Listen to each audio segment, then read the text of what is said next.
Okay, have you guys seen those really cool booktube hoop things and thought, wow, that's really cool, but I don't necessarily want to spend $20? Well, so did my coworker, and my coworker also knew that I did embroidery for a long time. So, maybe perhaps I would know how to do embroidery things. So yeah, that's what this tutorial is. Where am I going? Who knows? Anyway, so right now in this video I have two different embroidery hoops. One is a rubber hoop. The one on the left is a rubber hoop that has already got the fabric on it, and the other one is just a regular wood hoop that you can find at a craft store. The rubber hoop I did find online at Etsy, but yeah.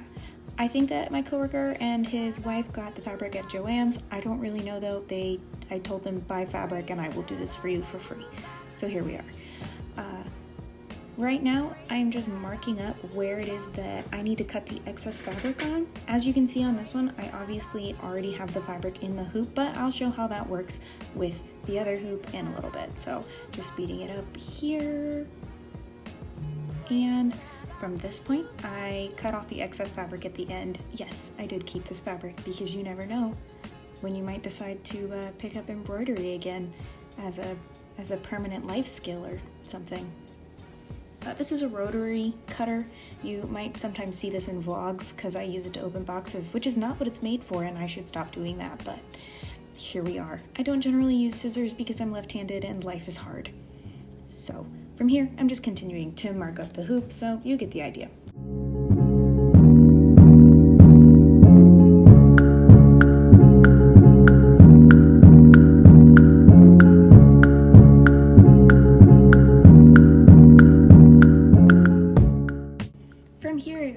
This funky little shape that I've essentially drawn onto the fabric, and I'm using the rotary to just kind of cut all of that off because it's excess fabric, and if I were to not do this part it would be chaotic. So that's all I'm doing here, is just cutting around the excess fabric to make my life easier later on when I get to the final steps.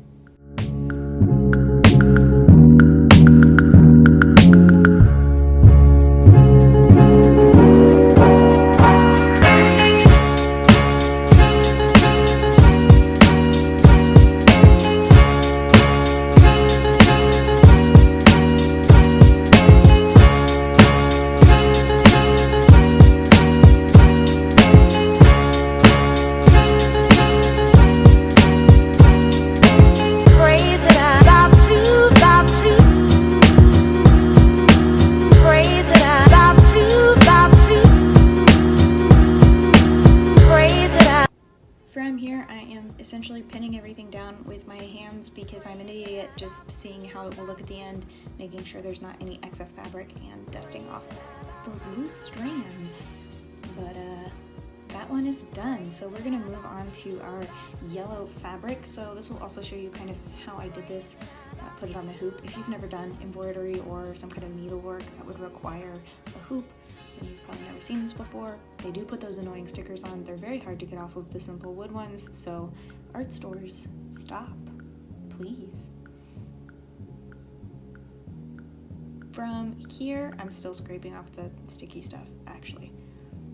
Wow. From here, I'm unscrewing the screw, which will loosen the outer part of the hoop and give you two hoops. Wow. Then I'm using whatever this fabric is. I think it's from Joann's. Honestly, I don't know. You can get it from a Walmart too. Any fabric store will also have it. Most craft stores. I don't think Michael's has fabric squares like this, but yeah, more stickers that are kind of unnecessary.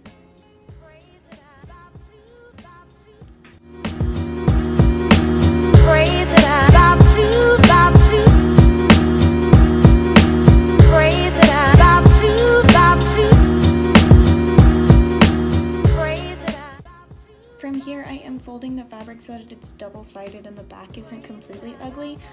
You don't have to do this if you don't care about the back. I just forgot to ask them, and they had the excess fabric, so I was like, seems like a good idea, Chief. So here we are. Essentially, you want to put it on top of that littler hoop, and then you'll put the big hoop over it. Make sure it's a nice snug fit. So you can straighten out the fabric ahead of time. You can even iron it ahead of time to make sure those folds aren't in there, but I did not do that. So you just screw the screws together. Make sure you don't do it too tight. You will break the hoop. I have done it before. It does not feel good. You might get a splinter, especially if it's one of these wood ones, so don't do that. And also be careful when you're tugging the fabric out to get rid of folds, because you can pop the little one off of the big one and then you'll be mad at yourself. Trust me. Again, I've done this before. So, and from here, I'm just doing exactly the same thing that I did before. I'm just cutting off excess fabric, and you know, I didn't do any tracing like I did before, or did I do that in the last order? I don't know. But just cutting off excess fabric here, just like I did before.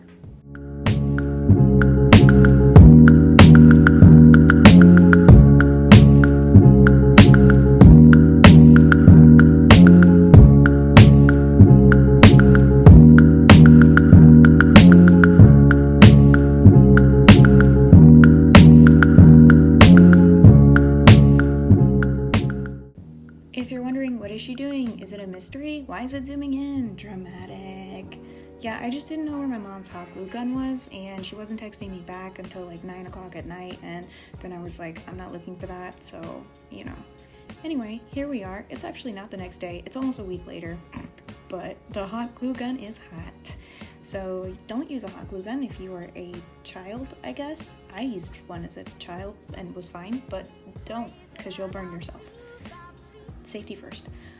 So I'm just hot gluing down onto the plastic and then holding the fabric down onto the hot glue. It is hot, it burned, it didn't feel good, and then I realized because the fabric is double layered, I needed to do double layers of glue. I know that logically that just makes sense, but it didn't cross my mind until I was in the middle of doing it. So then I just do that all the way around, working in small sections. And yes, it did burn my thumbs. Please don't ask me how I'm feeling. It hurt, okay? It just hurt.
Basically doing exactly the same thing like I did last time.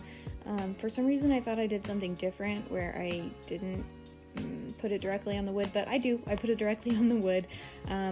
This time I worked in bigger sections because I realized smaller sections is not really super necessary. So that is what I'm doing here. I'm just working in larger sections and folding it over, pressing it down, and making sure that I do the double layers just like before.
excess fabric with scissors, just because I think that it looks kind of ugly.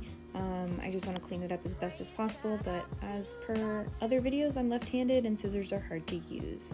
However, at the end of this, I really do like the way that these things turned out, and I might actually make one for myself if I get any more enamel pins or decide that my banner is ugly, which I'm kind of getting there. So yeah, we love a craft corner. Thank you guys for watching, and don't forget to like and subscribe if you like this kind of content, if you like my videos, whatever. Have a good day, bye!